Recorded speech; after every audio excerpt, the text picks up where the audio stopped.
नैया लगा दीजिए, मेरी राधे पार नैया लगा दीजिए, मेरी राधे करुणामयी कृपा कीजिए, मेरी राधे करुणामयी कृपा कीजिए।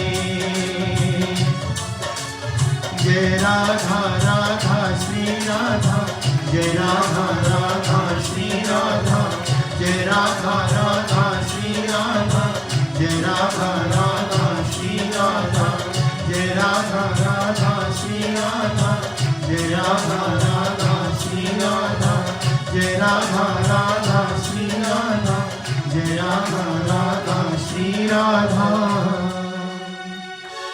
बोलो श्री वृंदावन बिहारी लाल की जय, अलवेली सरकार की जय, वृंदावन बिहारी लाल की जय। जय जय श्री राधे, जय जय श्री राधे, जय जय श्री राधे।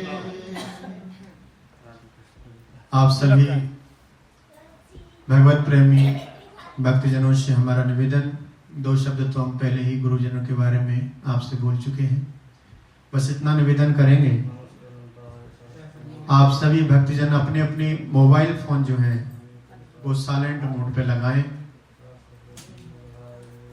अपने अपने मोबाइल फोन साइलेंट मोड पे लगाएं, आपस में किसी प्रकार की कोई भी आप चर्चा ना करें, और जो कथा आपको अभी ठाकुर जी की कृपा से प्राप्त होने के लिए जा रही है, अकारण करुणा है प्रभु की, वो मूल की चर्चा है और दुर्लभ है।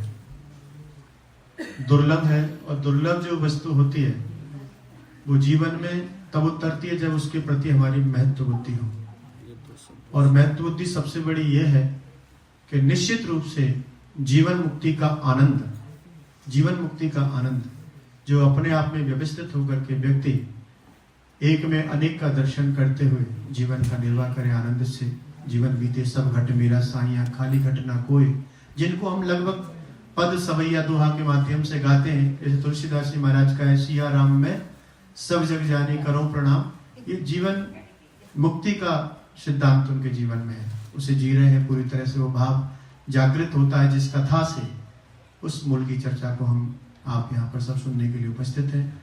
आगे हमारे बाबू जी। Thank you, Radhika Sanji. Dear friends, we are so blessed to have Swamiji here today. Swamiji Shravanand Saraswati ji from Vrindavan. When our Swamiji rang me months ago, that when is our anniversary and would we like to have a katha? And I thought years and years since we had one here. And I'm so honored and blessed for all of you that Swamiji agreed to come to Middlesbrough as well. Thank you, Swamiji. So this katha will now last till next Sunday. And after listening to Radhika Sanji for the last half an hour, I think we should increase this time. We should have more bhajans tomorrow. I think the people who are hosts tomorrow, which is Shobha, Haima, Mrs. Pani and Gauri, please come at 5 o'clock to do puja, and from 5:30 we'll have bhajans. Then at 6 o'clock we'll have katha till 8. And then Radhika Sanji will do another half an hour bhajans. Then Swamiji will give a pravachan and prasad will be served at 9 o'clock. So this will be the timing for the rest of the week. So please make a note.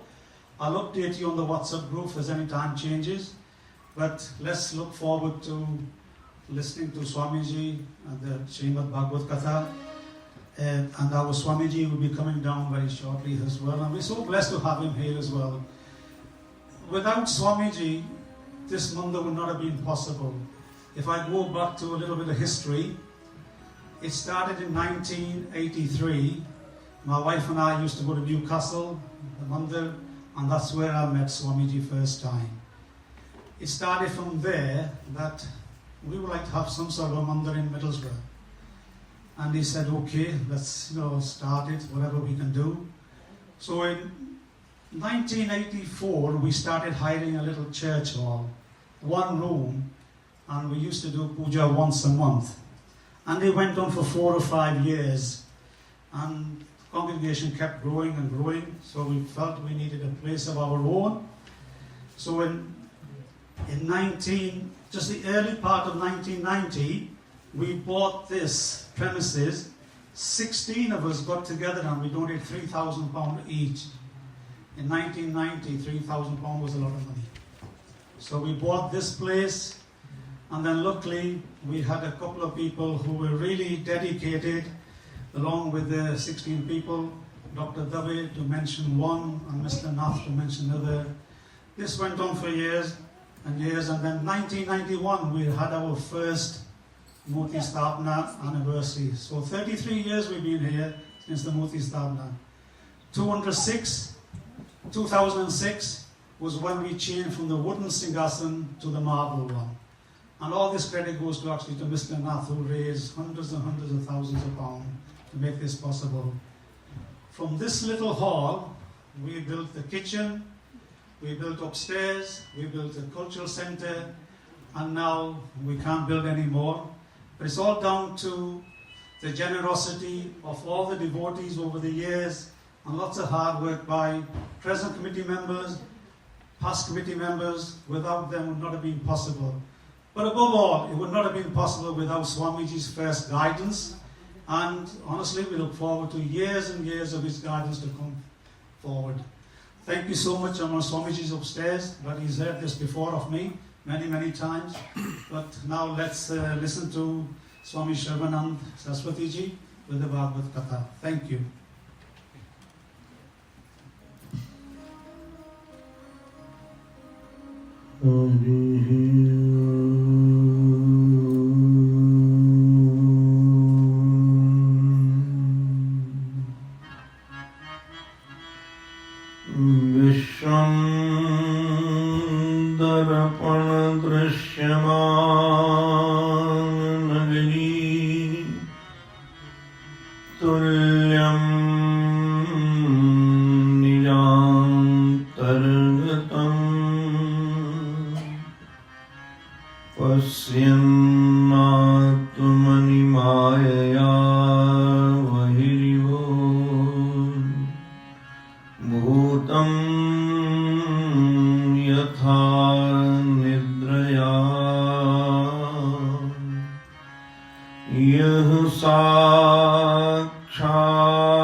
भक्त जनमानस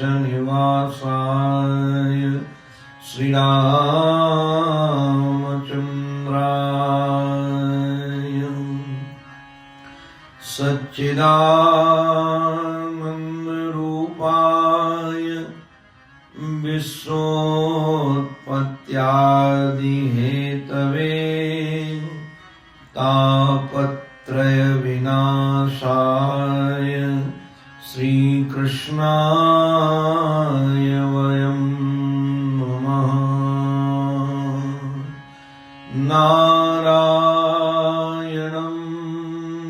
नमस्कृत्य नरं चैव नरोत्तमं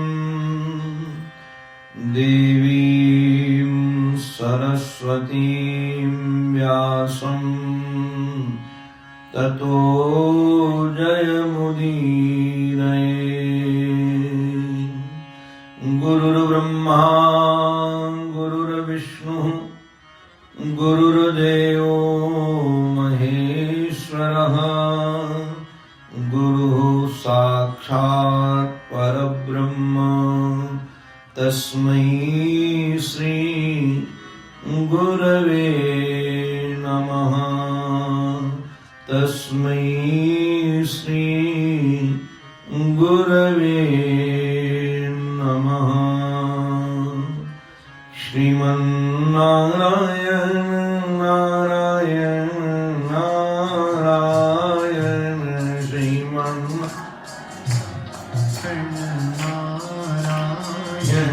श्रीमन्नारायण नारायण नारायण श्रीमन्नारायण नारायण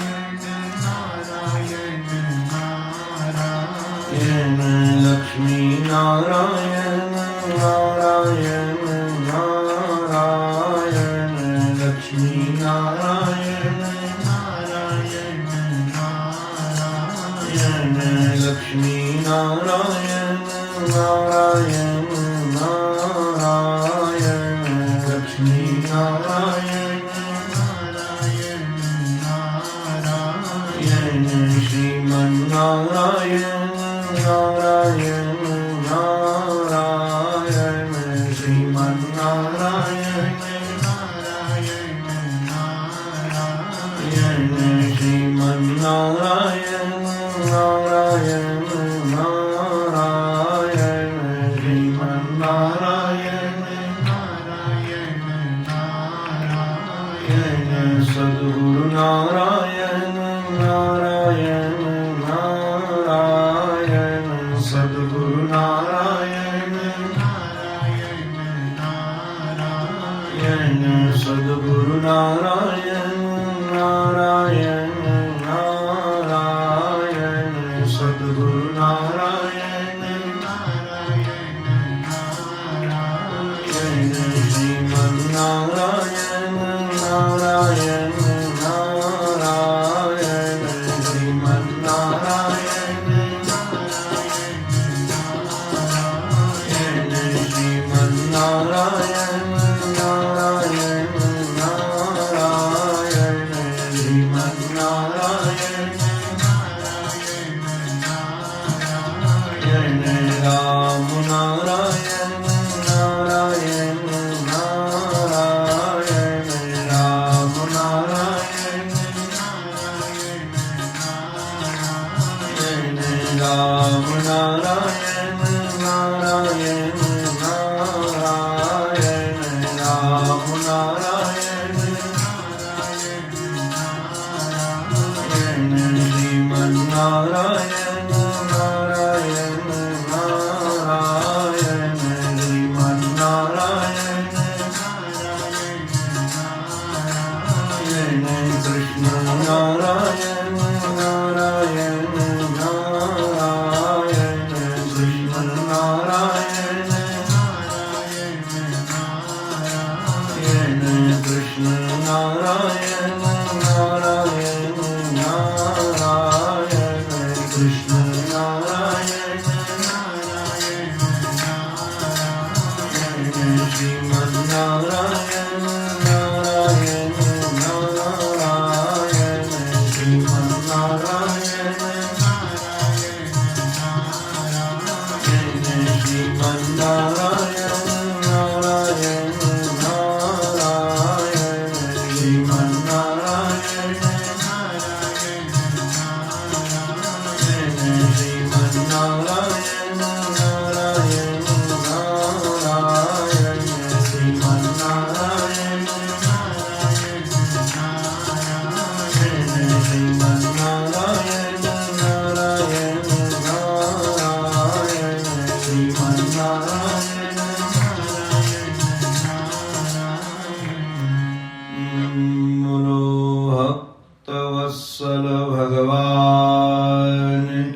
सद्गुरुदेव भगवान की, श्री वृंदावन विहारी लाल की जय। जय श्री राधे, जय जय श्री राधे, जय जय श्री राधे।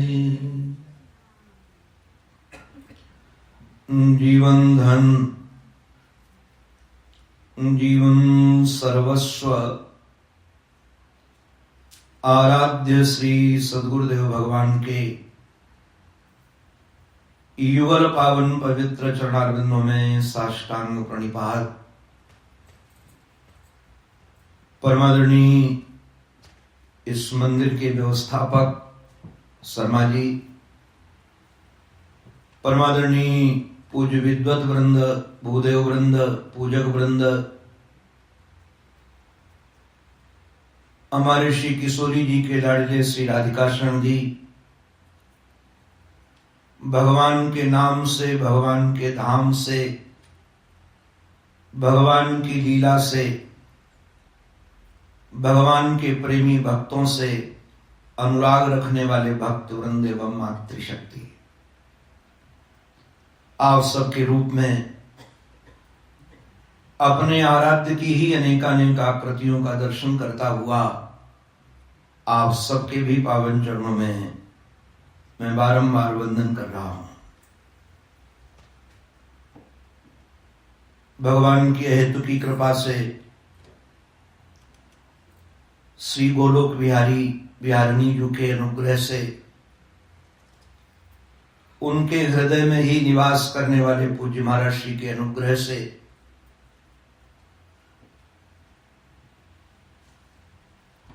1991 में यहाँ दिव्य विग्रहों की स्थापना हुई, जो साकार श्री ठाकुर के ही रूप हैं। तब से अभी तक आप सब प्रतिवर्ष इस दिव्य तिथि को उल्लास से मनाते हैं। दिव्य पूजन आज पूजक वृंदों के द्वारा, विद्वानों के द्वारा, वेद मंत्रों के माध्यम से प्रातःकाल हुआ, आप सबने उसमें सहभाग लिया।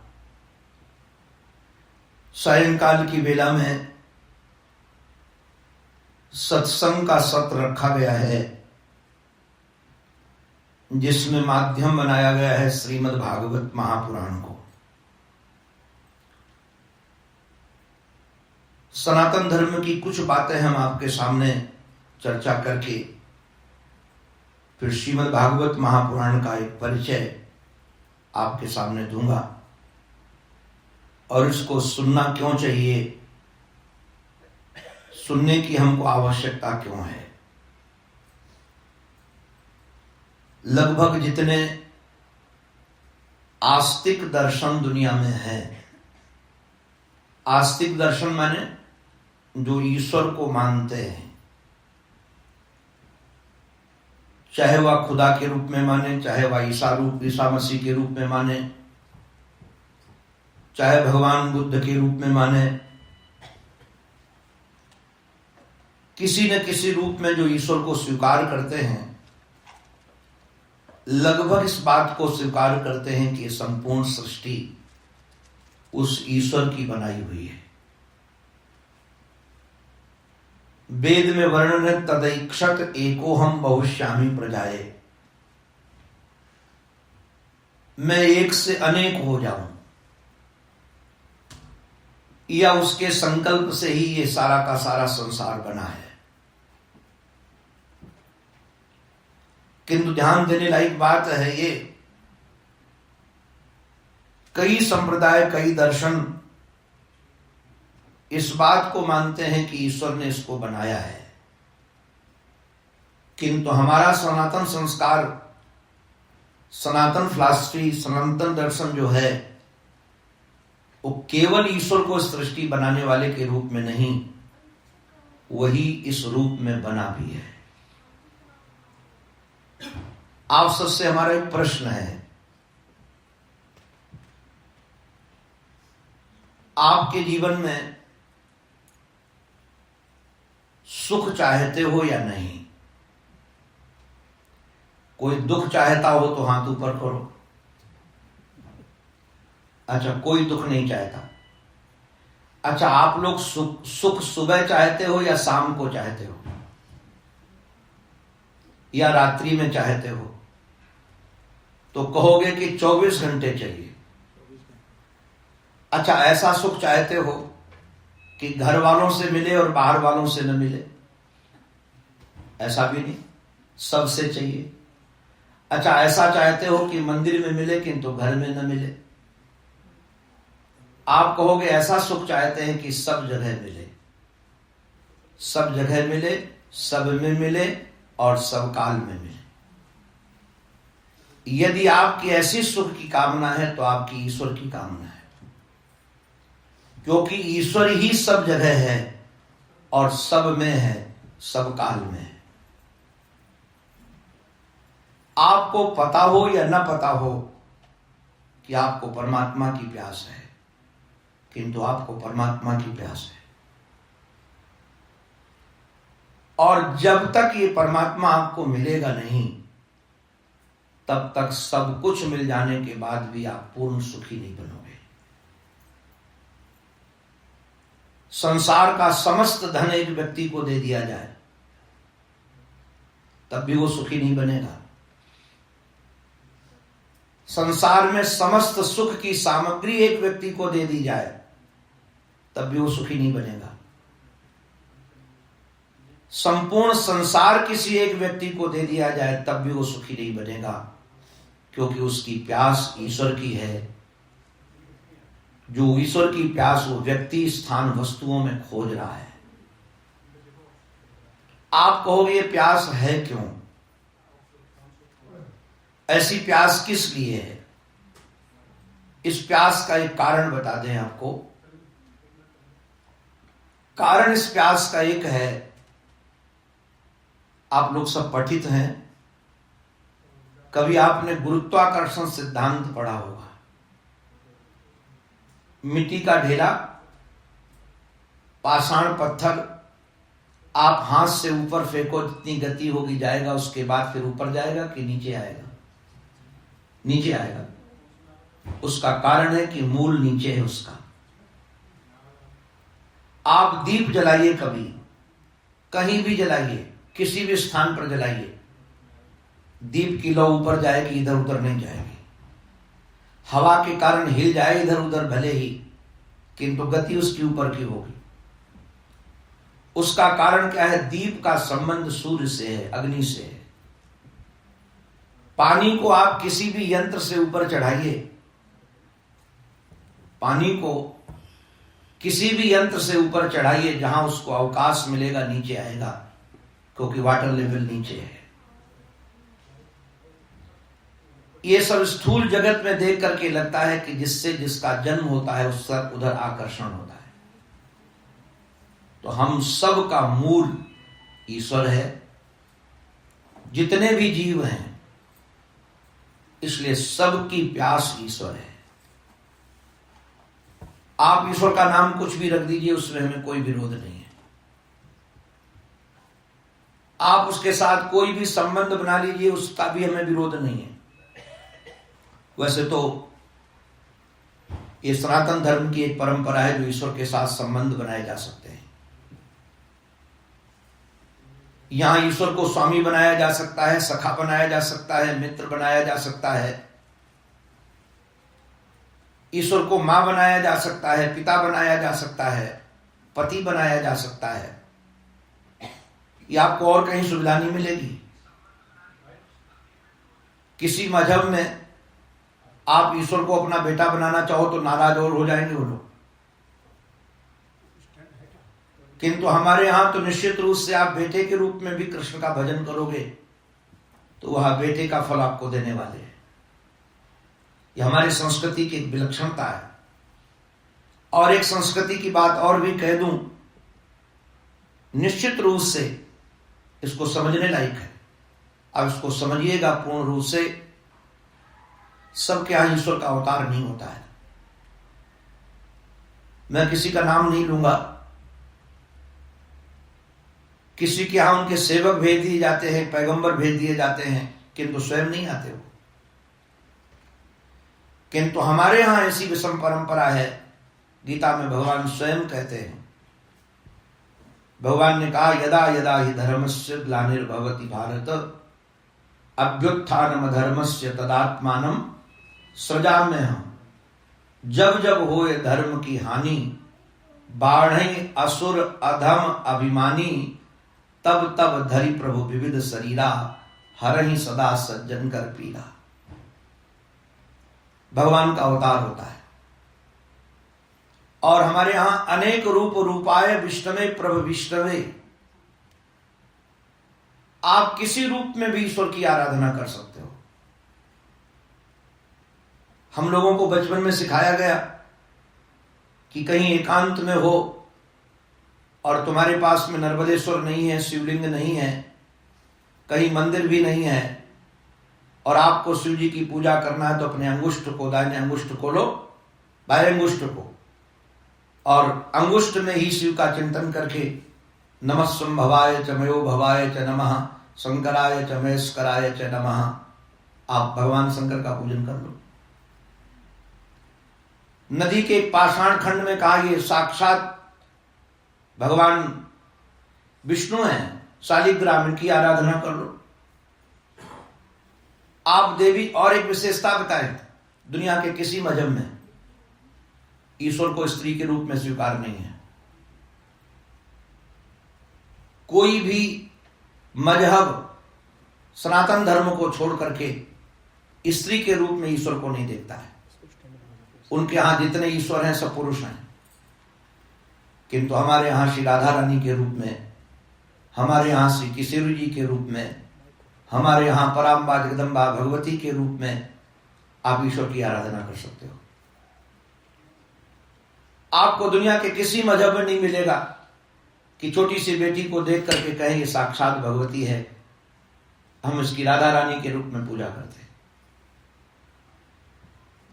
हम सर्वत्र भगवान के भाव से भज सकते हैं, और भगवान को सर्वत्र भगवत भाव से भज ही नहीं सकते, भगवान को पा सकते हैं।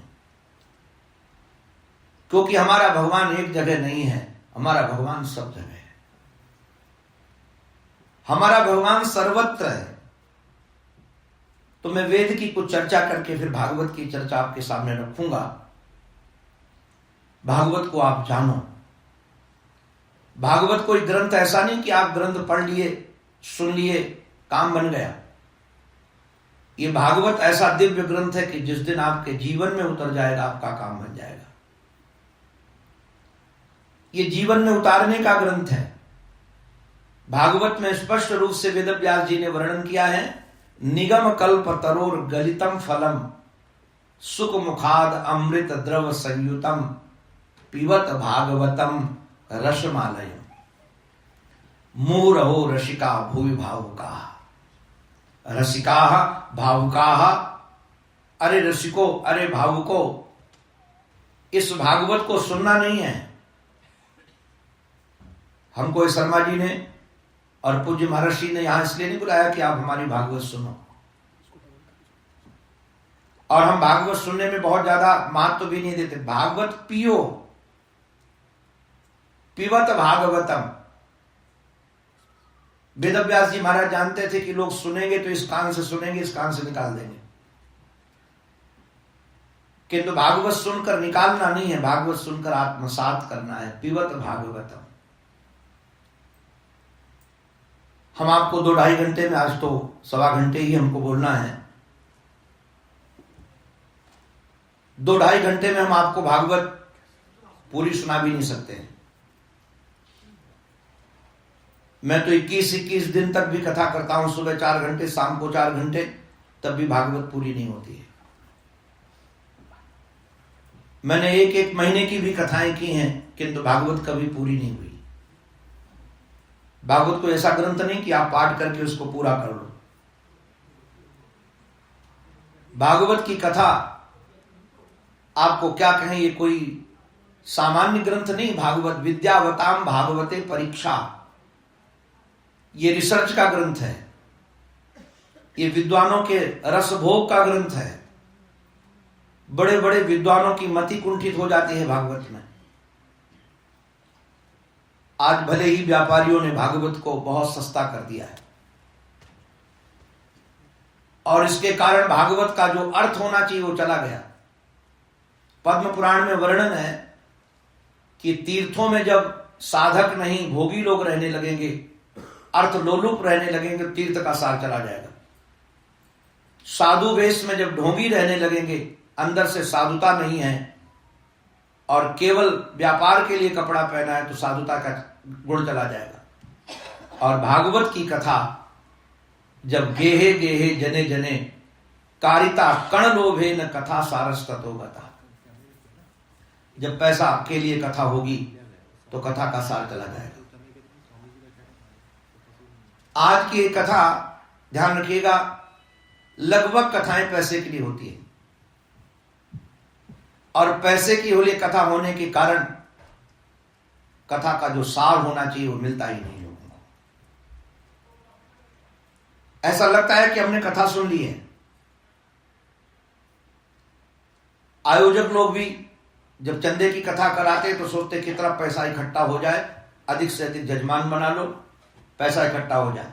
और व्यास भी कथा करने बैठता है तो कहता है कैसे चंदा इकट्ठा करो जो अधिक से अधिक पैसा लेकर भारत पहुंच जाओ। दोनों व्यापारी हो गए, इसलिए व्यापारी होने के कारण कथा का लाभ नहीं मिल पा रहा है। नहीं, कथा वह दिव्य औषधि है, तुम्हें हर हाल में खुशहाल रख सकती है। आप हर समय मुस्कुरा सकते हैं। कथा वह दिव्य दवा है जो आपके जीवन में ऐसी दुआ से भर देगी कि आपकी मुस्कान में कभी थकान नहीं आएगी। हम लोग तो उस परंपरा से कथा करते हैं। अब यहां 2 खंडों में जो भागवत रखी है, यहां पर भी वो हमारे आराध्य गुरुदेव का ही अनुवाद है। आज विश्व में श्रीमद् भागवत महापुराण की कथा जहां हो रही है, उसका श्रेय इस समय एकमात्र हमारे महर्षि गुरुदेव को है, पूज्य स्वामी श्री अखंडानंद सरस्वती महाराज को। वो भागवत साक्षात भागवत थे, साक्षात भागवत। तो भागवत की कुछ चर्चाएं हम बहुत कम समय में जो उनके मुखारविंद से, उनकी कृपा कटाक्ष से जो हमको मिला है वही हम बांट रहे हैं।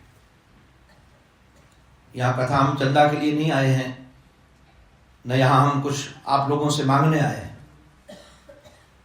न यहां किसी के भोजन के लिए आए हैं।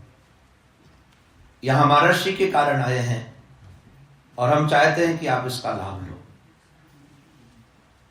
हमारा आना और महर्षि का लाना दोनों सार्थक तब होगा जब इस भागवत को आप पियोगे। अगर आपने एक भी श्लोक का रस पी लिया, एक ही भी भाव का रस पी लिया, तो आप भगवान के नजदीक पहुंच जाओगे। एक निवेदन करके मैं थोड़ी चर्चा करूंगा। यह संसार जो आज के वैज्ञानिक जिस प्रकार से चिंतन किए हैं, खोज किए हैं, विकासवाद नहीं है। आज के वैज्ञानिकों का यह मानना है कि सृष्टि का विकास जड़ से हुआ है।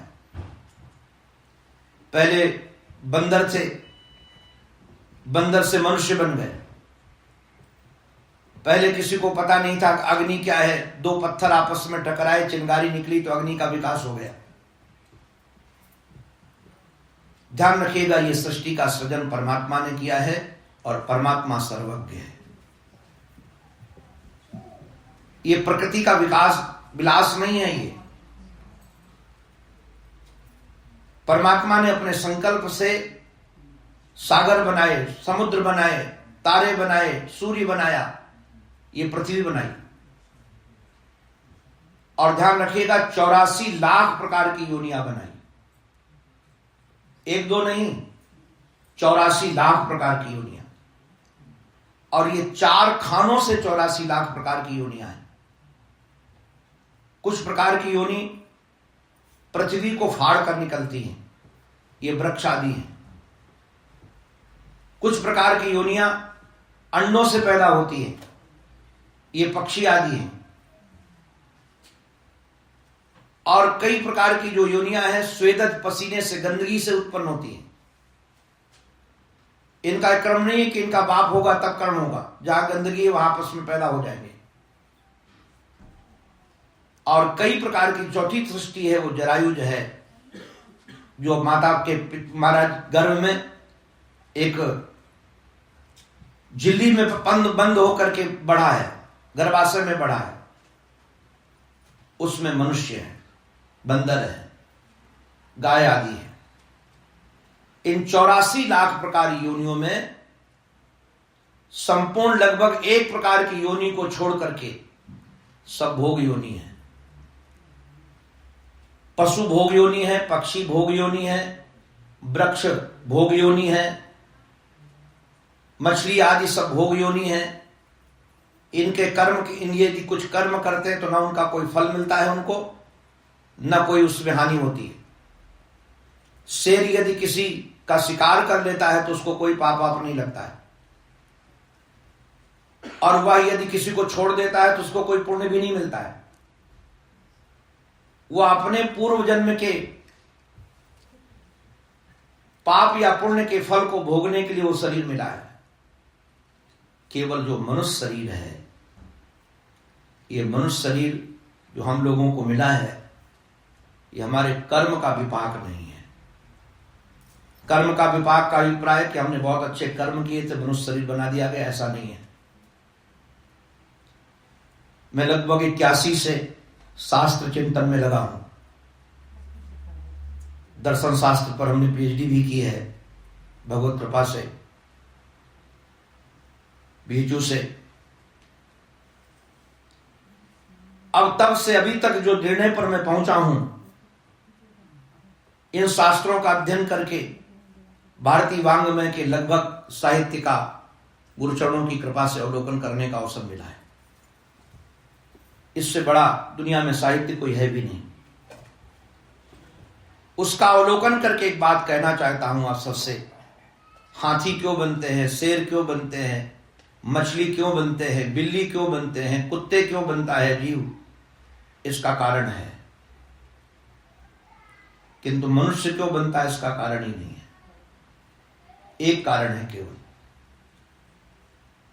आप चाहे कितना दान करिएगा, चाहे कितना आप यज्ञ करिएगा, आप मनुष्य बना दिए जाओगे, देवता बन जाओगे इसका तो गारंटी है। आप नरक जाओगे इसकी भी टिकट आपको मिल सकती है, किंतु आप मनुष्य बनोगे इसकी गारंटी नहीं है। और यह भी ध्यान रखना कि मनुष्य मनुष्य ही नहीं बनता है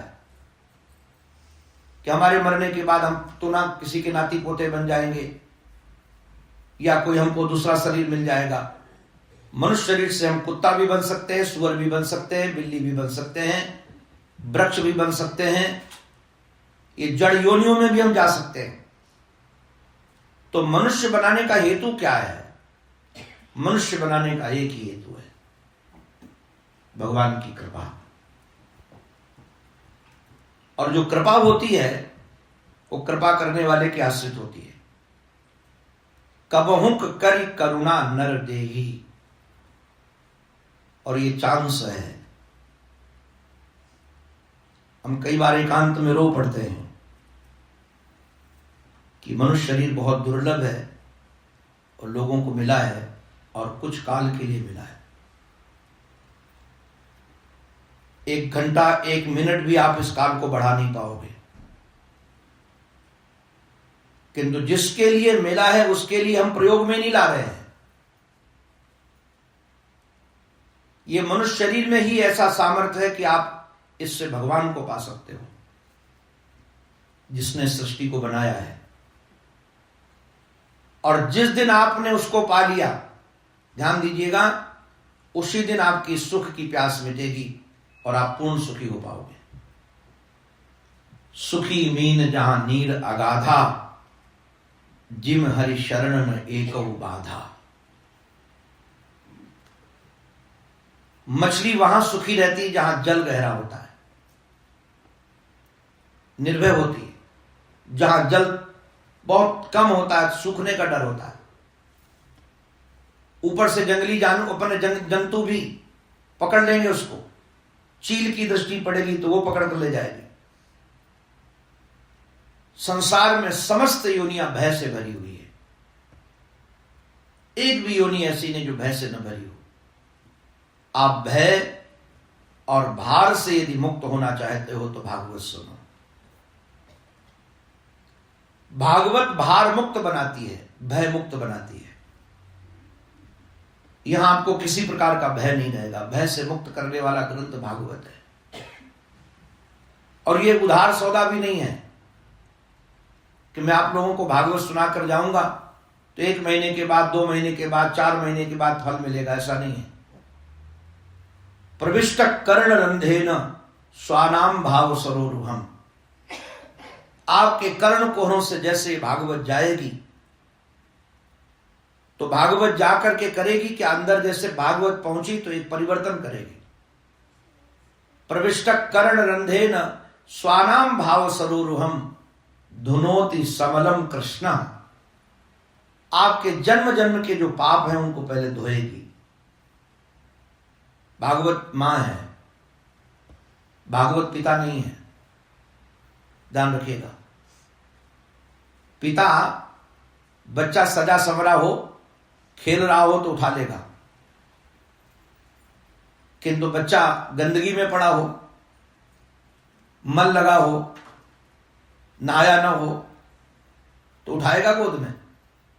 घरवाली को कहेगा कि इसको ठीक करो, पहले संवारो उसको। खेलता होगा तो उसको उठा लेगा।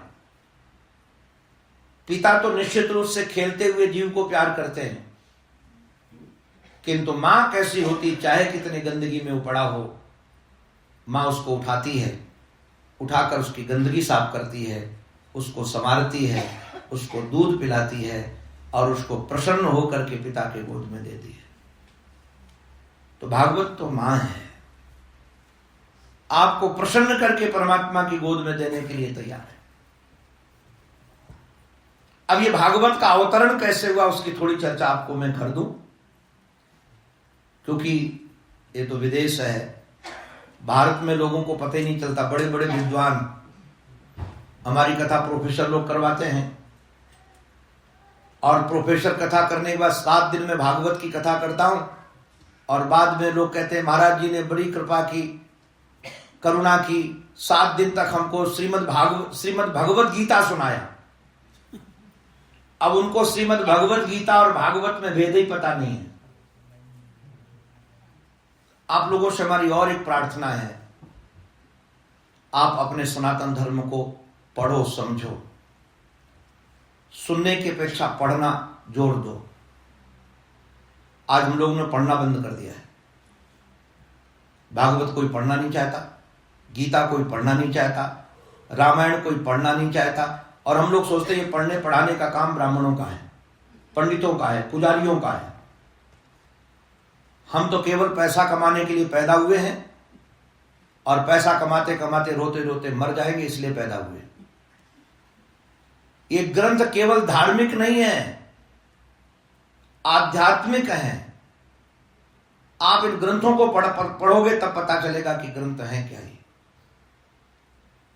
आपकी दरिद्रता मिटा देंगे, आपकी दीनता मिटा देंगे, आपको निर्भय कर देंगे। आज जो मैं कथा कर रहा हूं कि मेरे कोई वंश परंपरा का नहीं, कोई मैं ऐसा नहीं कि मेरे घर में कर्मकांड होता था, कि मेरे घर में कोई बाबाजियों की परंपरा थी। मैं तो पढ़ता था और हमको एक महापुरुष से कथा सुनी तो मुझे लगा इसको पढ़ना है। वृंदावन में भागवत पढ़ने के लिए गया था, महात्मा बनने के लिए नहीं गया था। वृंदावन में भागवत की पढ़ाई होती तो हमने सोचा पढ़ करके फिर अपना काम करेंगे, किंतु भागवत पढ़ते पढ़ते भागवत ने ऐसा पकड़ा कि सब कुछ छूट गया। अब केवल ठाकुर जी और मैं ही बचा हूं। कुछ भी चित्त में नहीं रहा, न किसी से मांग रही, न किसी से आशा रही, न किसी से संबंध रहा। एक केवल श्रीमद् भागवत महापुराण। तो इसका प्राकट्य कैसे, इसको समझो पहले। कारण क्या है? महात्म ज्ञान पूर्वकम ही पश्चात भवति दृढ़ निश्चया। जैसे आपके पास हीरा तो हो, किंतु हीरे की कीमत न पता हो तो उसको संभाल के रखोगे।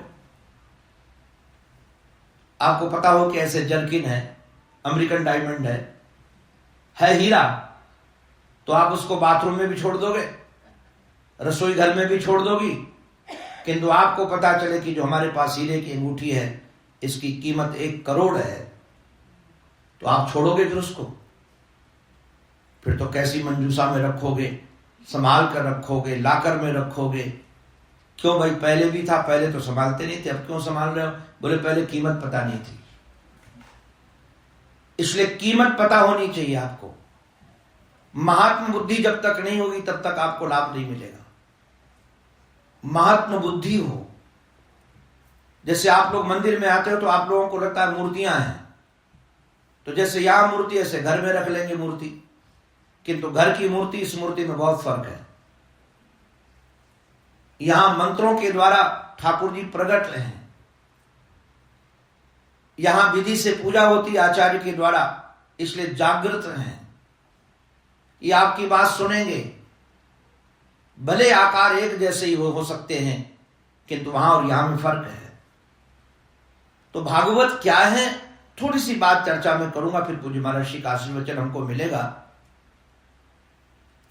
क्योंकि आज बहुत विलंब हो गया है। कई लोग तो यहां इसलिए आए थे कि पूजन करके 4 बजे कथा सुन के चले जाएंगे, और यहां तो 4:30 हो रहा है, अभी तो कथा ही प्रारंभ हुई। तो हम किसी का ज्यादा समय नहीं लेंगे। बोलो भक्त वत्सल भगवान की, सद्गुरुदेव भगवान की, श्री गोलोक बिहारी भगवान की। राधिका संकीर्तन सुना? अच्छा चलो कोई बात नहीं, आइए सरकार। पूज्य गुरुकल्प महर्षि के श्री चरणों में मैं बारंबार प्रणिपात करता हूं, साष्टांग वंदन करता हूं। श्रीमद्भागवतम पुराणम अमलम यद वैष्णवानाम धनम।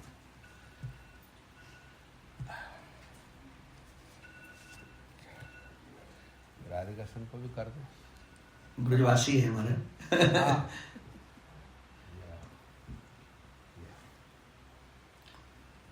आप भी राजे सकते।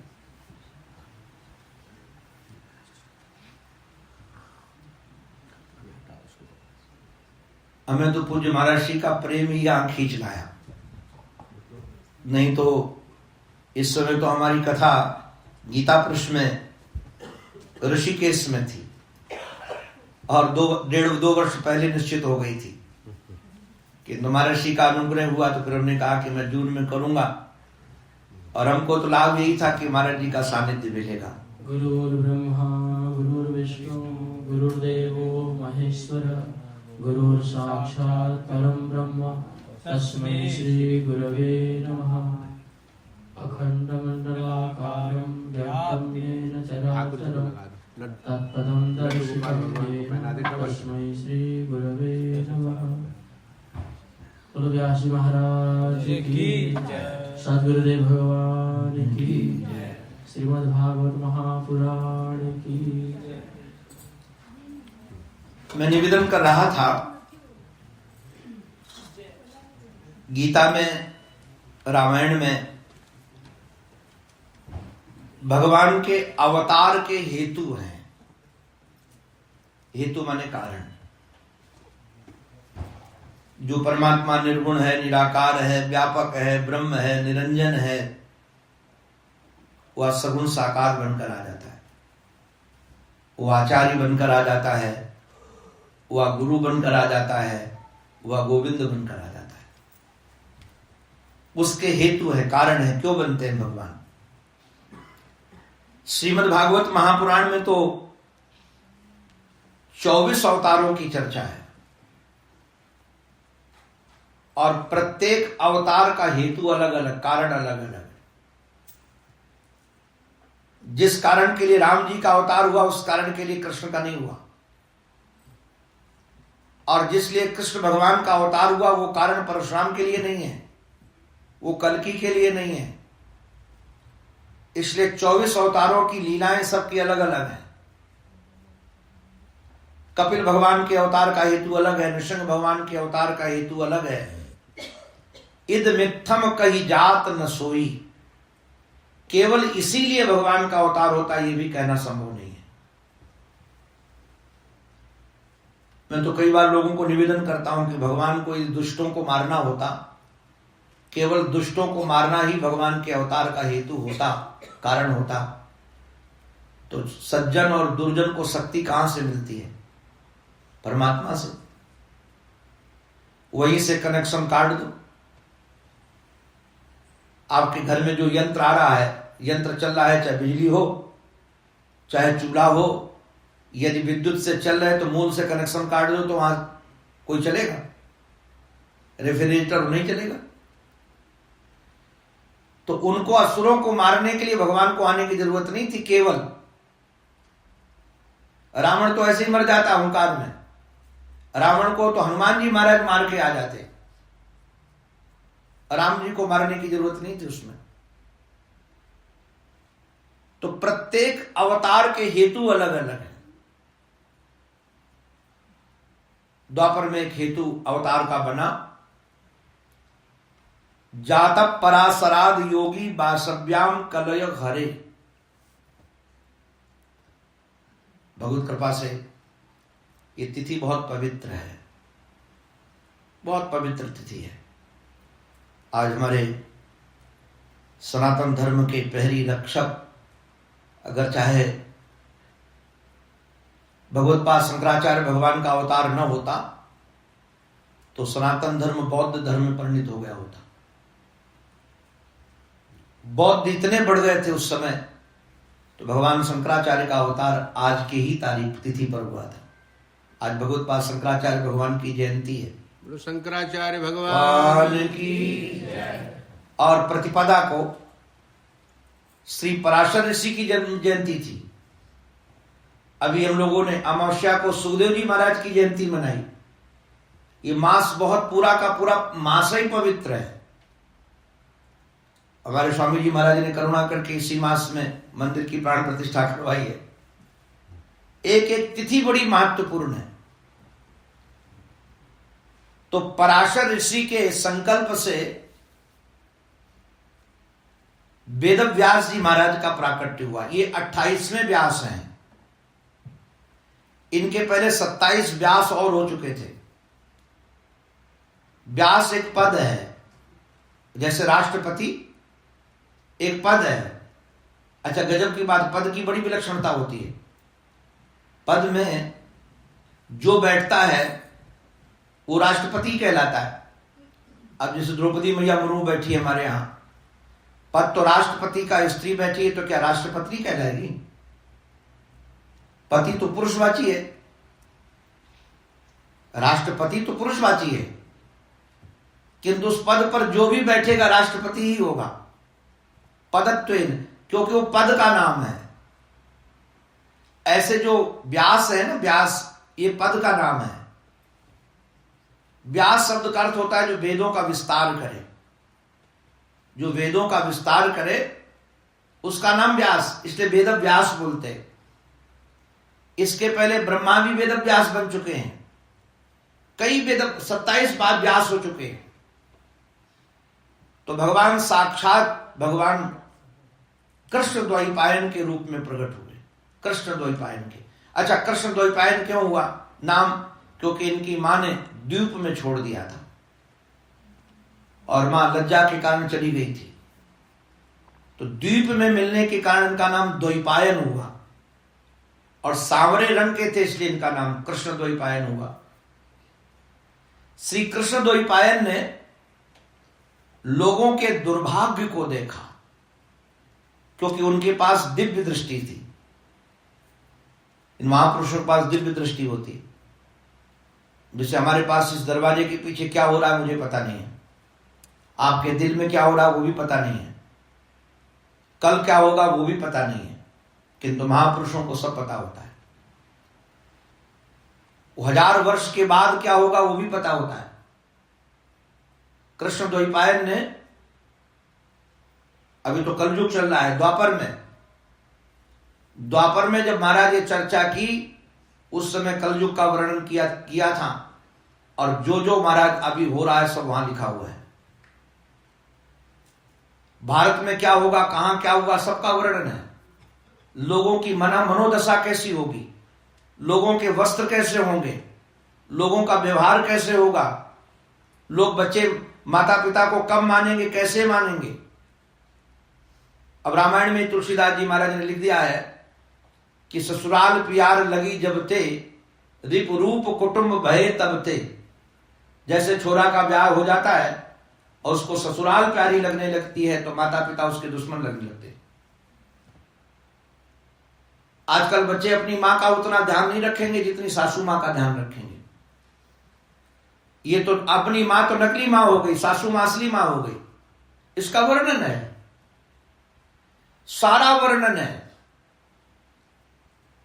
एक हमारी माता जी हैं पंजाब में, होशियारपुर में, वो हमारी कथा कराती रहती। तो एक जगह मैंने कथा में कोई बात कह दी, कलकत्ता में शायद कथा कहीं कह दिया, तो जो जजमान था, जो कथा सुन रहा था, उसकी मां ने कहा कि महाराज जी का ब्याह हुआ है, बताते नहीं है। तो हमसे आके पूरा ब्याह हुआ बताते नहीं। हमने क्या, क्यों, कैसे लगा ब्याह हुआ हमारा? बोले जो ब्याह होने के बाद अनुभव होता है तुमको पहले से पता है। हमने कहा ये अनुभव की बात नहीं, शास्त्र में सब लिखा है। आज के कैसे कैसे मनोदशा के लोग होते हैं, सबका वर्णन है उसमें। साधु कैसे रहते हैं, सबका वर्णन है। गृहस्थों की सोच क्या है, मंदिरों की स्थिति क्या है, उसका भी वर्णन है। अब हमको, क्योंकि शास्त्र पर पूर्ण विश्वास होने के कारण हमें उस पर पूर्ण विश्वास है, इसलिए उस पर वर्णन कर देते हैं। तो हमको कई बार लोग कहते हैं कि महाराज आप तो गृहस्थ में गए नहीं, आपको पता कैसे? तो मैं हंस के कहता हूं गृहस्थ में तो नहीं गया हूं, किंतु बराती तो बना ही हूं, इन गृहस्थों के बीच में तो रहता ही हूं। तो शास्त्र में सब वर्णन है। उन्होंने देखा कि आने वाले काल में लोगों के पास धन तो होगा किंतु सुख नहीं होगा। सुविधाएं तो बहुत होंगी किंतु शांति नहीं होगी। आज लोगों के पास धन की कमी नहीं है, सुविधाओं की कमी नहीं है। हमको लगता है 100 साल पहले ही थी। यहां लंदन में हमारा जाना हो, यूके में, तो निश्चित रूप से जल के जहाज से लोग आते होंगे, महीनों लगते होंगे। आज सुविधाएं इतनी बढ़ गई कि 9-10 घंटे में भारत से आ जाओ। इतना तो हमको वृंदावन से, वहां से जाने में, मथुरा से बंबई जल लगता है, इससे ज्यादा लगता है। ट्रेन से जाते हैं तो उतनी में ये सुविधाएं बढ़ गई, यंत्र बढ़ गए, विकास बढ़ गया, किंतु क्या उसके आधार पर सुख बढ़ा है? पहले लोगों के पास सुविधा नहीं थी इतनी, किंतु शांत ज्यादा थे, सुखी ज्यादा थे। भले 4-4, 5-5 बच्चे होते थे किंतु ज्यादा सुखी थे। घर में कमरे कम थे, एक थाली में बच्चे बैठकर खा लेते थे किंतु ज्यादा प्रसन्न थे।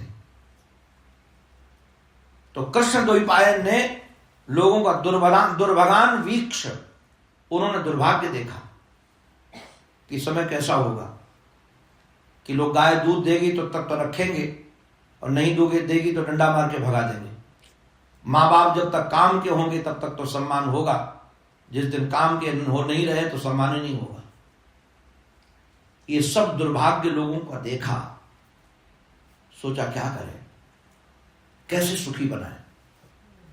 आपको मैं सच कह रहा हूं, गृहस्थ से ज्यादा दुखी साधु होता है। ये बात हमको बाद में पता चली। हम तो अपने सोचते थे साधु बनकर बढ़िया खाएंगे, सोएंगे, कुछ काम धंधा करना नहीं पड़ेगा। या उल्टा हो गया। वहां तो कई बार सोने को भी नहीं मिलता, लोग घेरे रहते। साधु के दुख दूना क्यों है? साधु का दुख दूना इसलिए है, आपको क्या कहें, आप लोगों ने तो एक परिवार बना रखा है अपना, उसमें कोई बीमार होता है तो आप दुखी हो जाते हो, कोई चला जाता है तो दुखी हो जाते हो। इन साधुओं ने तो पूरा संसार को अपना परिवार बना रखा है। पूरा संसार इनका परिवार है। आज हम देख रहे थे भोजन के बाद महाराज जी बोले अमुक माता जी के भी घुटने का वो हुआ है, वो इतने भाव से जैसे अपनी माँ का हुआ हो। अभी कोई सज्जन आए, उनकी माँ बीमार है, तो बोले कथा के बाद हम जरूर चलेंगे उनसे मिलने के लिए, अस्पताल चलेंगे। उनका बेटा कह रहे आप कष्ट मत करो, आपको जाने की जरूरत नहीं है, मेरे सामने। और महाराज जी कहते नहीं, मैं जरूर चलूंगा। कारण क्या है? आप लोगों को तो लगता है कि हमारी ये माँ, हमारा ये बाप, हमारा ये बेटा, आप केवल इतनी सीमा में हो, और ये महात्माओं को तो लगता है सारा संसार हमारा परिवार है, जो हमारे परिचय में है, हमारे कर्तव्य में वो है। अयम निज परो वेति गणना लघु चेतसाम उदार चरिताणाम तो वसुधैव कुटुंबकम। कृष्ण द्वैपायन का परिवार कोई नहीं था उस समय, किंतु सारे संसार के परिवार की उनको चिंता थी। उनको लगा कि दुख का कारण व्यक्ति नहीं है, स्थान नहीं है, वस्तु नहीं है। दुख का कारण अपना अज्ञान है, क्योंकि हम भगवान को जानते नहीं हैं। अगर हम भगवान को जान जाएं तो हम दुखी नहीं होंगे। तो भगवान को जीव जानेगा कैसे? जो वेद एक था उसका विस्तार करके कृष्ण द्वैपायन ने 4 वेद कर दिए, ऋग, यजु, अथर्व और साम। 4 शिष्य निश्चित कर दिए कि समाज में ज्ञान दो लोगों को, भगवान की पहचान हो जाएगी। किंतु लोगों ने सुना ही नहीं। उनको लगा कि वेद की भाषा इतनी कठिन है। आज बड़े बड़े विद्वान भी वेद का पाठ तो करते हैं, किंतु वेद के पाठ अर्थ को नहीं जानते।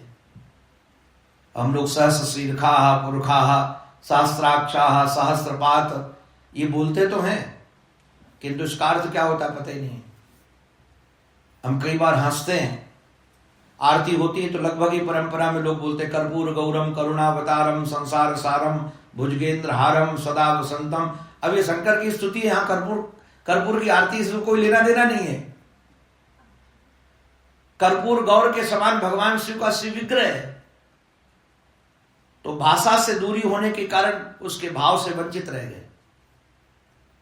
उनको लगा क्या करें, तो महाभारत ग्रंथ की रचना की। महाभारत ग्रंथ की रचना की, किंतु लोगों ने महाभारत पढ़ा ही नहीं। और मैं तो महाराज जी कई बार कहता हूं कि निश्चित रूप से अंग्रेजों ने भारत में फैलाया होगा कि महाभारत पढ़ोगे तो घर में महाभारत हो जाएगा, क्योंकि जो सनातन धर्मावलंबी महाभारत पढ़ लेगा वो कभी किसी का गुलाम नहीं हो सकता है। महाभारत दिव्य ज्ञान का प्रकाश है, और दुनिया में ऐसा कोई ज्ञान नहीं है जो महाभारत में न हो। संपूर्ण ज्ञान हर दृष्टि से महाभारत में समाया हुआ है, किंतु लोगों ने महाभारत पढ़ाई। लोग महाभारत रखने से डरते हैं। अपने राम ने 2 बार उसका अवलोकन किया, महाभारत कभी नहीं हुआ हमारे यहां। हमारे पुस्तकालय में भी रखा है, हमने अपने कपड़े में भी रखा है। अभी तो हम महाभारत लेकर साथ घूमते हैं यंत्र में, आईपैड में सारे ग्रंथ लोड कर रखे हैं। कहाँ ग्रंथ, जब आज भी महाभारत का कोई श्लोक देख रहा था दोपहर में, जब मौका मिलता है तो देख लेता हूं। महाभारत नहीं पढ़ा तो उनको लगा कि लोगों के भारत की संस्कृति अलग अलग है ना। कोई देवी के रूप में मानता है, कोई गणेश के रूप में मानता है, कोई शिव के रूप में मानता है, कोई किसी रूप में मानता है। तो इसके अलग अलग पुराण लिख दिए। शिव पुराण लिख दिया, विष्णु पुराण लिख दिया, नृसिंह पुराण लिख दिया, देवी भागवत लिख दिया। ऐसे 17 पुराण लिख दिए, किंतु संतोष नहीं मिला। जब संतोष नहीं मिला तो भगवदावतार श्री नारद जी महाराज एक दिन जैसे आए तो कृष्ण द्वैपायन ने अपनी हृदय की व्यथा रखी। इतना पुरुषार्थ करने के बाद भी सफलता नहीं मिल रही, कारण क्या है? नारद जी महाराज ने कहा कि महाराज, आपने भले ही धर्म के अनुशासन पर कहीं कहीं याज्ञ की हिंसा न भवती, यज्ञ में की जाने वाली हिंसा नहीं होती। आपने ऐसे कह दिया तो लोग हिंसा में प्रवृत्ति पहले से थी और विधि मान ली। जुगुप्सितम धर्म कृतेनुशासता, भले तुमने धर्म अनुशासन के लिए बात रखी थी, किंतु हिंसा तो हिंसा है। हिंसा है। यदि आप लोगों को सुखी बनाना चाहते हो तो हमारी बात सुन लो, आप भी इसको सुन लो। उन्होंने कहा मेरी मां पूर्व जन्म में नौकरानी थी, मैं नौकरानी का बेटा था, दासी थी, किंतु वेदवादी ब्राह्मणों के यहां दासी थी, वेदवादी ब्राह्मणों के यहां। एक दिन महाराज जी जैसे उनके यहां संत पहुंच गए। संत पहुंच गए तो मां तो दिन भर घर में बर्तन धोना, कपड़े धोना, झाड़ू पोछा करना। वो 5 वर्ष के बालक को वो संतों के पास बैठा देती थी। 5 वर्ष का बालक वैसे तो चंचल होता है, किंतु वो कहते मैं चंचल नहीं था, शांत बैठा रहता था। तो महात्मा लोग पूजन करते थे, देखता था, प्रसाद धारण कराते थे, बाद में हमको प्रसाद पाकर महाप्रसाद भी देते थे। मैं उन संतों का उच्छिष्ट पा लेता था, किंतु महापुरुषों ने हमको सुनाई कथा, श्री कृष्ण गाथा सुनाई। उस कृष्ण गाथा का चमत्कार ये हुआ कि हमको कृष्ण से प्रेम हो गया। और देखो प्रेम की एक विशेषता है, ध्यान रखना, हमारा दिल कोई बाजार नहीं है, एक काल में एक से ही प्रेम होता है। यदि ठाकुर से प्रेम हो जाएगा तो किसी से प्रेम रहेगा नहीं।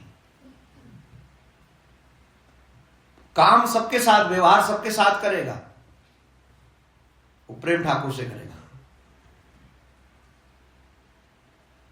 महाराज ये महात्मा लोग चतुर्व्यूह की आराधना बताकर चले गए। 5 वर्ष का बालक, सुबह सुबह उनकी मां गाय दूहने के लिए जा रही थी, पढ़ी लिखी थी नहीं, उसका पैर एक सर्प पर पड़ गया और मां को सर्प ने काट लिया। काल चोरिता मां मर गई। अब जरा विचार करना, मैं तो ईश्वर से प्रार्थना करता हूं, महाराज जी का भी अनुभव हमारा अनुभव है, बचपन में किसी की मां न मरे और बुढ़ापा में किसी की पत्नी न मरे। पत्नी की कीमत बुढ़ापा में होती है, कोई साथ नहीं देता, पत्नी साथ देती है। अगर बुढ़ापा में पत्नी मर गई, मैं तो भारत में देखता हूं कि अगर पत्नी मर गई तो पुरुष ज्यादा दिन तक नहीं जी पाता है। स्त्रियां पति के जाने के बाद ज्यादा दिन रह जाती हैं, किंतु पुरुष नहीं रह पाता। उसका कारण क्या? स्त्रियां बहुत काम में बिजी हो जाती है, नाती में, पोता में, रसोई घर में, और वो स्वावलंबी होती है। पुरुष स्वावलंबी होता नहीं है, उसको तो थाली में भोजन भी चाहिए, और इनकी चले तो सब कुछ इनको हाथ में ही चाहिए। वो भारतीय नारी तो देती रहती है। महात्मा पता चलता तो बचपन में उनकी मां मर गई, 5 वर्ष की आयु थी, किंतु जैसे मां मरी तो संसारी कोई मां मर जाए तो कहते भगवान नाराज हो गए, मां मार दिया, अब मैं कहां जाऊं। किंतु कहते अनुग्रहम मन्यमानाः, मां के मरण को भी भगवान का अनुग्रह माना। देखो भगवान की कृपा तुम्हारे ऊपर कब है इसका पता है कब चलेगा? सब कुछ अनुकूल हो तो सबको लगता है भगवान की कृपा है, जब आपके सब विपरीत होने लगे और तब कृपा लगे तो समझना कि सच्ची कृपा है। अनुकूलता में तो भगवान का हाथ सब कोई देख लेता है, जब प्रतिकूलता में भगवान का हाथ दिखे। मां के मरण में भी भगवान की कृपा नजर आई। और एक आपको निवेदन करके मैं महर्षि की ओर बढ़ जाऊंगा, 5 मिनट में महर्षि से प्रार्थना करेंगे हम कि वो आशीर्वचन हमको मिलेगा। मैं 5 मिनट में एक बात कहना चाहता हूं। एक अपने चित्त में बात बैठा लो कि ईश्वर आपसे बहुत प्रेम करता है, पक्का करता है। आप उसके प्रेम को पहचानो। ईश्वर आपसे बहुत प्रेम करता है। और मैं तो कई बार कहता हूं, हो सकता है हमसे कुछ गलती हो जाए तो हमारे माता पिता छोड़ दे हमको, हमारी संतान हमको छोड़ दे, सेवक छोड़ दे, भाई छोड़ दे, पति छोड़ दे, पत्नी छोड़ दे, उनके अनुकूल नहीं हो, मैं आपको दोनों भुजा उठाकर कहता हूं, चाहे कितनी गड़बड़ी हो जाए, आपका ईश्वर आपका साथ कभी नहीं छोड़ेगा। वो कभी छोड़ता ही नहीं है, किसी परिस्थिति में नहीं छोड़ता। आप केवल इसका अनुभव करो। अनुभव से क्या होगा ये, और ये भी ध्यान रखना कि सब कुछ करने वाला ईश्वर है और तुमसे प्रेम करता है। तो तुम्हारे जीवन में कोई भी घटना घटेगी, कोई भी घटना घटेगी, उसमें तुम्हारा अमंगल नहीं होगा। घटना के समय भले लगे कि अमंगल हो रहा है। एक राजा के मंत्री को कहने की आदत थी कि भगवान ने बड़ी कृपा की, आप कहना नहीं, सोचो, इसको चिंतन करना। तो संयोग से राजा शिकार खेलने जा रहा था, तो बुलाया मंत्री को। तलवार की धार देख रहा था तो अंगुली कट गई। जैसे अंगुली कटी तो मंत्री के मुख से निकल गया कि भगवान ने बड़ी कृपा की। राजा को लगा ये मंत्री है कि दुश्मन, उसको तुरंत जेल में डाल दिया।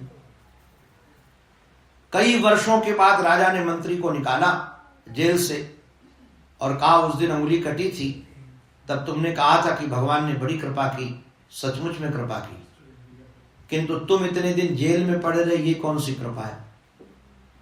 मंत्री ने कहा, तुम अपनी कृपा बताओ,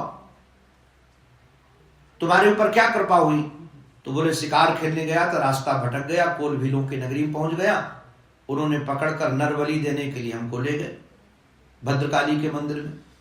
किंतु पूजक ने कहा कि देखो, इसका कहीं अंग भंग तो नहीं है, क्योंकि जिसका अंग भंग होता है उसकी बलि नहीं दी जाती। तो देखा कि हमारी उंगली कटी थी, तो बोले ये बलि नहीं दी जाएगी इसकी। तो अगर उंगली उस दिन भगवान ने काटी ना होती तो हमारी बलि दे दी जाती, किंतु तुम इतने दिन जेल में पड़े रहे, इसमें क्या विशेषता हुई, क्या कृपा है? तो मंत्री ने हाथ जोड़कर कहा, राजन, कभी अकेले शिकार खेलने जाते थे? बोले नहीं, तुम्हें लेके जाता था। बोले भटकते तो दोनों भटकते, और पकड़े जाते तो दोनों पकड़े जाते। तुम्हारी तो अंगुली कटी थी, मेरी थोड़ी कटी थी, हमारी तो गर्दन कट जाती। तो हमारी अंगुली काट करके भी भगवान तो जेल में डालकर भी कृपा की। तो हर घटना, जो भी घटना घटे, हमने अनुभव किया इसका। उस समय भले लगता है कि हमारे ऊपर बड़ा अत्याचार हो रहा है, मेरी भगवान परीक्षा ले रहे हैं, आदि आदि वचन होते हैं, वो भी कृपा ही है। उस बालक को लगा, 5 वर्ष के बालक को प्रभु की कृपा हो गई, और कृपा हो जाने के बाद नारायण उन्होंने मां का संस्कार करके हिमालय में गए, भगवान के दर्शन किए, और दर्शन करने के बाद थोड़ी देर के बाद ध्यान लगा नहीं, तो रोकर प्रार्थना की कि प्रभु इतनी देर नहीं, ज्यादा देर ध्यान चाहिए।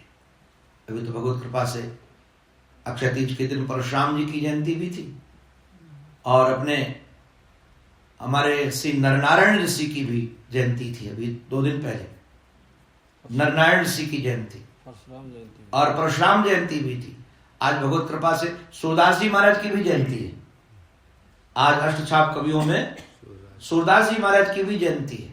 बहुत पवित्र तिथि पर भागवत प्रारंभ हो रही है, और महर्षि ने बहुत पवित्र तिथि पर यहाँ पर प्राण प्रतिष्ठा कराई है। तो महाराज जैसे उनको दर्शन अवरुद्ध हुए बद्रिकाश्रम में, तो रोने लगे कि क्या करूं, आपके दर्शन दोबारा हो। तो आकाशवाणी हुई, अविपक्को कषायाणाम, तुम्हारे कसाय पाप अभी समाप्त नहीं हुए हैं, इसलिए काम करो कि तुम सेवा करो। आप लोगों को नारायण पता नहीं है, सेवा का बहुत महत्व है। सेवा से जितनी जल्दी अंतःकरण पवित्र होता है, किसी अन्य साधन से नहीं होता। किंतु सेवा करना आ जाए बस, क्योंकि सबसे सेवक धर्म कठोरा। सेवा करना बहुत कठिन है। जिसका मैं नहीं मरता है उसको सेवा नहीं कर सकता है। अहंकार उसमें बहुत बाधक पड़ता है। सेवक चाहे कितना अच्छा काम करे, तो स्वामी अच्छा काम का धन्यवाद नहीं देते गुरुजन, कि तो थोड़ा बिगड़ जाए तो तुरंत डांट पड़ती है। तो मैं यदि होगा, इसलिए गुरुपद पंकज सेवा, तीसरी भक्ति अमान। तीसरी भक्ति यदि सेवा है तो उसमें अमान है। जो अपने मैं को मिटा देगा वही सेवा कर पाएगा। सेवा करना बहुत कठिन है, किंतु सेवा का फल बहुत दिव्य है। उस दासी के बेटे ने संतों की सेवा प्रारंभ की। जब तक शरीर रहा तब तक महाराज उन्होंने सेवा की। उस समय सृष्टि का लय काल था, लय हो गए, तो वही दासी का बेटा रामदास गुरु कृपा से, महाराज गुरु अनुग्रह से वही देवर्षि नारद बने। देवदत्त मिमाम वीणाम स्वर ब्रह्म विभूषिताम, ये देवदत्त प्रदत्त वीणा भगवान के द्वारा जो गीत गाते हैं तो भगवान आहूत इव में शीघ्रम, भगवान ऐसे आ जाते हैं जैसे बुलाया गया। तो कहा तुम भी भगवान के निर्मल यश गाओ। देवर्षि नारद ने वेदव्यास जी को बताया और तब वेदव्यास जी महाराज ने 18वें पुराण की जगह श्रीमद् भागवत महापुराण की रचना की, जो श्रीमद् भागवत गीता का भाष्य है। और यह दिव्य ग्रंथ जिसमें 18,000 श्लोक हैं और इसमें 12 स्कंद हैं। इसकी विशेषता ये साक्षात श्री हरि का रूप है। इसके दर्शन से, इसके श्रवण से, क्योंकि हर द्वापर में भगवान श्री कृष्ण का अवतार होता है गोलोक बिहारी का, और द्वापरांत में वो लीला का स्मरण करके गोलोक पहुंच जाते हैं। किंतु इस बार द्वापर के अंत में जैसे जाने का समय हुआ तो श्री उद्धव ने कहा कि महाराज आप मत जाओ, आपके बगैर मैं जी नहीं पाऊंगा। तो भगवान ने अपने तेज को भागवत में स्थापित कर दिया है। इसलिए तेनेयं वांगमयी प्रतिमूर्ति, ये वांगमयी प्रतिमूर्ति है भागवत। और भागवत भगवान से मिलाने वाली है, भगवान को बताने वाली है। धर्म अर्थ काम मोक्ष सभी देने वाली भागवत है। भक्ति ज्ञान वैराग्य का वर्धन करने वाली भागवत है। अन्य महाराज योनों में पतित को पावन बनाने वाली भागवत है। यहाँ गोलोक की कृपा से, अपने गोकर्ण की कृपा से धुंधकारी पतित पाप मुक्त हो जाता है। यहाँ देवर्षि नारद जी महाराज के अनुग्रह से भक्ति जो दुखी थी ज्ञान वैराग्य के महाराज अभाव में रुग्ण होने के कारण, क्योंकि उनका कोई चाहने वाला नहीं था, तो सनकादियों ने नारद जी को भागवत सुनाई तो भक्ति महारानी ज्ञान वैराग्य नाचने लगे। तो हमारे जीवन में भक्ति ज्ञान वैराग्य नृत्य करें, पतित लोगों का उद्धार हो, सबका हृदय परमात्मा के रस से परिपूर्ण हो। इसलिए भागवत का प्राकट्य हुआ है। पूज्य महाराज श्री की कृपा से इस दिव्य वातावरण में आप सबके बीच हमको भी अपनी वाणी को पवित्र करने का अवसर मिला है। भागवत की कुछ चर्चा रसीली जो आपको भागवत बनाए, क्योंकि हरि अनंत, हरि कथा अनंता। पहले शुरू में महर्षि मेरे सामने बड़ी तकलीफ थी। जब मैं कथा के क्षेत्र में उतरा तो हमको 6 घंटे से कम समय मिले तो नाराज हो जाता था। कहता इससे भागवत होगी कैसे। जजमान लेट होता तो डांटता था। फिर धीरे धीरे जीवन का अनुभव ये हुआ कि हमने 10 घंटे भी दिन में कथा की, 10 घंटे, किंतु तब भी कथा पूरी नहीं हुई। 7 दिन क्या 21 दिन की, महीना की, तब भी कथा पूरी नहीं हुई। तो अब इस लक्ष्य पर पहुंचे हैं कि गुरुजनों की कृपा से जितना समय मिले उतना ही धन्य है, क्योंकि हरि अनंत, हरि कथा अनंता, उसका कभी अंत हो सकता नहीं है। चाहे जैसे कोई तैर कर सागर पार नहीं कर सकता है, वैसे कह करके कोई पूरी भागवत नहीं कह सकता है। निश्चित रूप से, क्योंकि कई वर्षों से आराधना में लगा हूं गुरुदेव की कृपा से, तो पूज्य महर्षि की कृपा से यहाँ आना हुआ हमारा, और आप सबके मध्य में भागवत की कुछ चर्चा करने का अवसर मिला है। हम क्रमशः अभी चर्चा करते रहेंगे सप्त दिवस पर्यंत। अभी हमारे पूज्य महाराज श्री आप सबको अपनी दिव्य अमृतमयी वाणी से इस दिव्य प्राकट्य महोत्सव, ये ठाकुर का प्राकट्य महोत्सव ही है। इतने ठाकुर के आज प्रकट हुए महर्षि, तो इतने दिव्य दिव्य विग्रह, ऐसे दिव्य ठाकुर, ऐसा लगता है जैसे बात कर देंगे। यहाँ तो कल आज बताया महाराज जी ने, कोई सज्जन आ गए थे जो लिपापोती ज्यादा कर गए, नहीं तो अभी जहाँ पहले राम की कथा रामायण थी वहां के ठाकुर तो चमक रहे थे एकदम। यहाँ भी दिव्य आंखें बोलती हैं। तो निश्चित रूप से ऐसे प्राकट्य महोत्सव पर हम लोग इस उत्सव में शामिल हैं। नित्य जो भी टाइम शर्मा जी आपको बताएंगे आप उसका रस लीजिएगा। हमें तो महर्षि की कृपा से जितना समय मिलेगा, कोई 1 घंटा 2 घंटा 4 घंटा 5 घंटा 10 घंटा 12 घंटा, जितने सुनने की कैपेसिटी हो, कोई 12 घंटे भी 24 घंटे में कथा सुने तो मैं सुनाऊंगा, और बिना संगीत के। संगीत की जरूरत हमको नहीं है। भगवत कृपा से हमारे लिए सहयोगी हमारा संगीत है कि लोगों को मन उभे नहीं। हमारे महर्षि संगीत में कथा करते नहीं थे। पूज्य बापू जी डोंगरे जी महाराज, जिनको हम आदर्श बनाकर प्रथा में उतरे, वो भी संगीत नहीं रखते थे महर्षि। ये तो आज के लिए हम रखते हैं, और भगवत कृपा से हमारे राधिका शरण जी अकेले ही सब पूर्ण हैं। ये तबला भी बजा देते हैं, हारमोनियम भी बजा लेते हैं, गा भी लेते हैं, नाच भी लेते हैं, सब परिपूर्ण है। महर्षि ने उनको बहुत प्रेम की आग्रह से बुलाया है, तो उनका भी आपको रस मिलेगा राधिका शरण जी का। अभी पूज्य महर्षि हम लोगों को अपने दिव्य वचनामृत से परिपूर्ण करेंगे। बारंबार वंदन करता हुआ उनके इसी चरणों में प्रार्थना।